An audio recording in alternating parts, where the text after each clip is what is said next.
The Supreme Court will resume hearing on the Mudgal Committee report, and to talk about it, I have with me Justice Mukul Mudgal.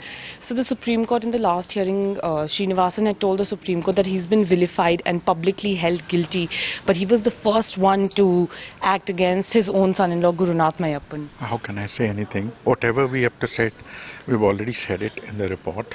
I mean, I can't make any other comment apart from what is stated in the report.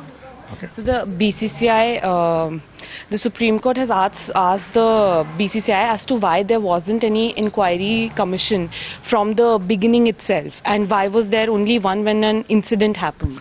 Well, this is for the BCCI to answer. I am unable to say anything about this. If the question is aimed at BCCI, I can't say anything about that. So, but do you think setting up an inquiry commission beforehand could actually help matters like these? Well, it may. This should be. But eventually it's the BCCI's decision. If they want their anti-corruption wing to function in a particular manner, it's their choice. So in the last couple of hearings, the Supreme Court has made a lot of observations regarding Srinivasan's conflict of interest, and also made an observation that Chennai Super Kings should be disqualified. Do you see that happening, or at least moving forward in that direction? I can't comment on that.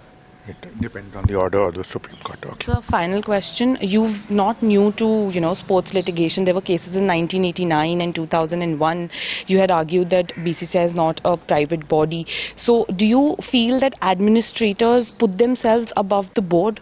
No, I can't say anything. Again, it reflects on my report. So, sorry.